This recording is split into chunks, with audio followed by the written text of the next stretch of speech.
Well, good morning. It is May 25th, 2014, and woke up this morning having my coffee on this beautiful overcast day. I love overcast days. These are always good times for reflection and renewal for me. I love the rain. I love the cleansing of the rain. So I really like these kind of days. Since I felt so connected to nature this morning, I decided to use my medicine card deck. I have not used this deck in a very long time for a spread. It is definitely a deck that I highly recommend. I've connected with this deck on so many levels. It's always very accurate and very spot on for me and for other people when I do readings to other people. So the spread I decided to use this morning is the Pathway spread. And this is a Druidic spread, an ancient Druidic spread. So through this spread, you are able to see your present pathway, as well as where you've been and where you're going, what is challenging you, and what you have completed. So this is a very good, just all-around general spread. It starts with this card right here is your number 1 card. This is your past. This is your present. This is your future. This card appears number 4, the pattern or set of life lessons that is moving through your life. Down here is card 5, which is the challenge you have conquered or the lesson just completed. And this card up here is card 6. This is what is working for you. And down here, last but not least, is card number 7, and that is what is working against you. Now, this deck does have reversed meanings, which is why I have kept these cards in that did turn up reversed in the reversed position.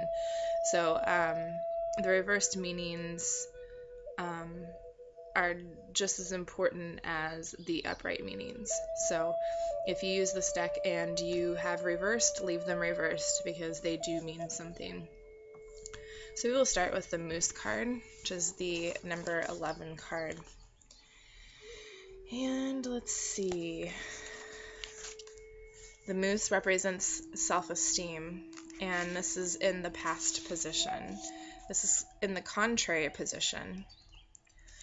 And the Moose card upside down reminds us that ego can ruin your sense of accomplishment. And it's really important to remember that others have the same potential that you have, and to not become careless in your appreciation with their gifts. It's basically a card that talks about tooting your own horn. By doing that, you fail to be interested in others, and therefore you forget that everyone teaches everyone else in some way.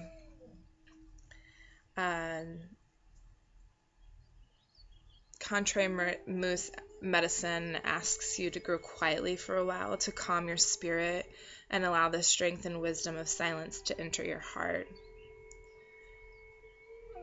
So basically, this is a good past card for me because this is something that I feel, this is a lesson that I just learned. Every time I got excited about something on my spiritual path, I would go out and blast it to the world, and I would talk to people, and if people weren't on the same path or on what I considered the same level as me, I may have looked down at them. But now I'm realizing that these people are all my teachers. Everyone that I meet and everybody that I come across is a teacher, whether it be plant, animal, person, It doesn't matter. They're all teachers to you. And that's just part of being aware and having that awakening, um, and realizing that your ego, your ego is your biggest challenge. So that's definitely a good card for me. I like that card. All right, so moving on to the middle card there, that's the blue heron. And it is also in the contrary position. And the blue heron is the present card. And it is the card of self-reflection. So the blue heron, in the contrary position,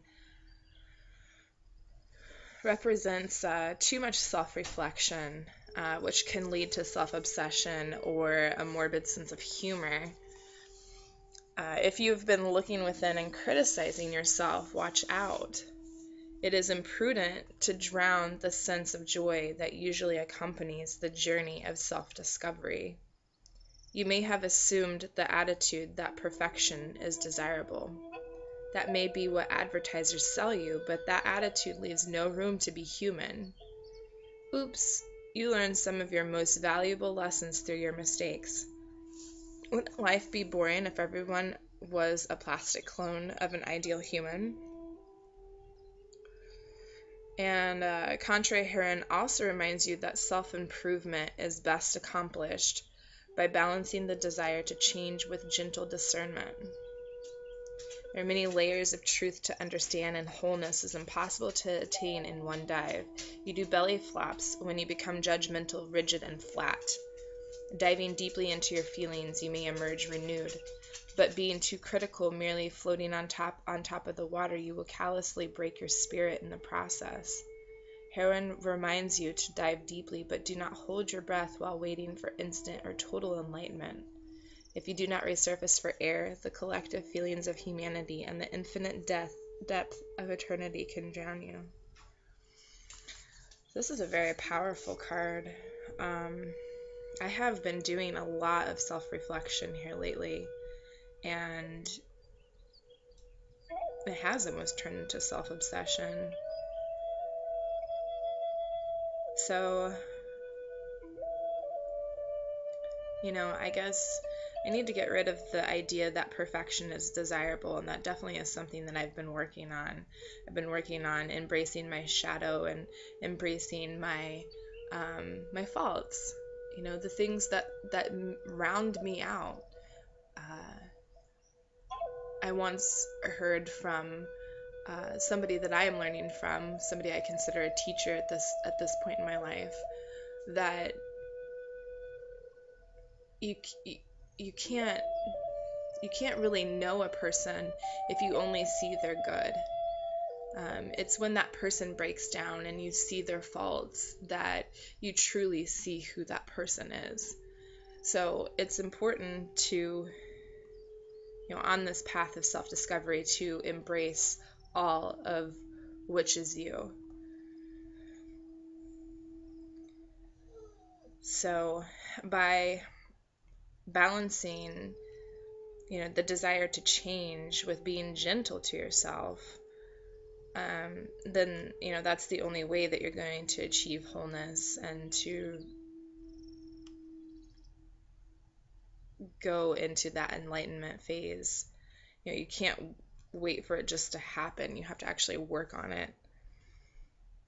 So it's just reminding me not to work too hard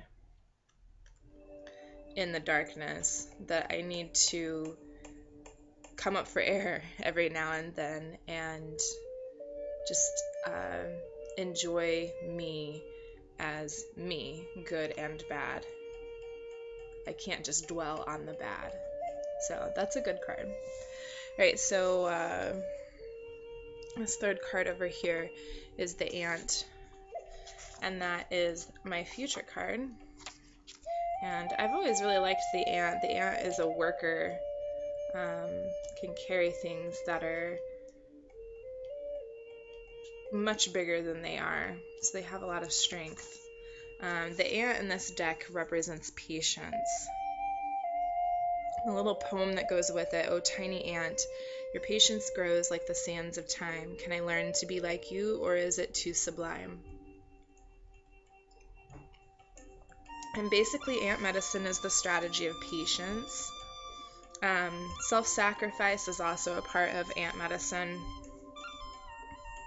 But the biggest thing to get out of this is patience. And ant people are active, community-minded folks who see the greater future needs of their town. They're planners and are content to see their dreams being built a little at a time. And ant people also have a knowing about the sweet victory at the end of the line. There is never a concern about going without if they're late for the opening of a sale. If what they want is sold out, they are sure that something equal or better is available. So basically, if you have ant medicine, you eat slowly and deliberately and are content in knowing that what is yours will come to you.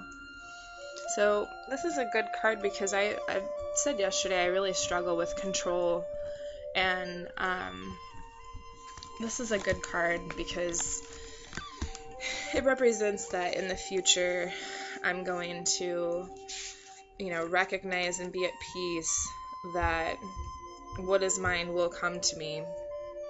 I can't force it. It's going to come in its own good time. And I need to trust in the universe to provide and have patience that everything will work out just the way it's supposed to. And that you always receive exactly what you need and exactly at the right time. That even goes for bad things. When bad things happen to you and you may question, why me? Why is this happening to me? It's all part of the greater plan, and it's all exactly at the right time.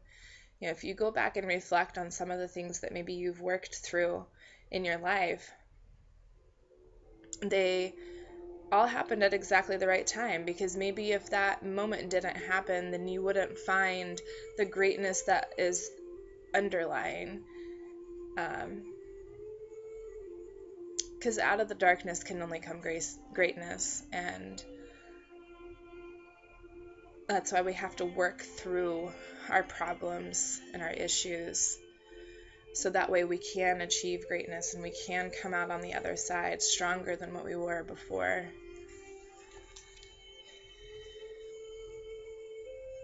So this is a good card for me for the future. I feel very confident that my self-reflection will eventually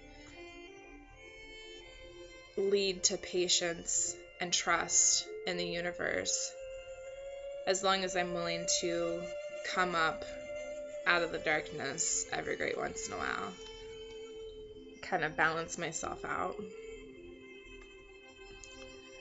So that's a good card. All right, so moving on to card number 4.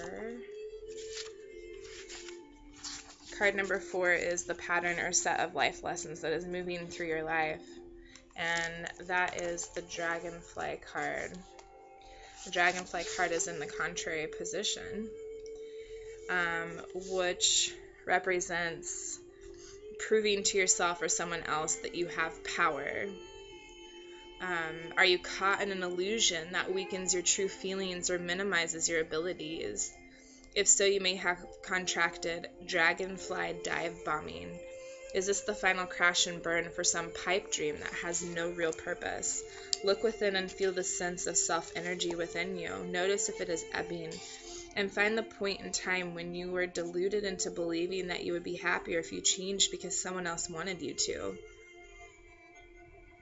Misery is a prime clue that you lost your will and personal validity when you bought into someone else's idea of who or what you should be. The illusion was that you would be happier if you did it their way. So this is a very strong card. I will continue in the next video.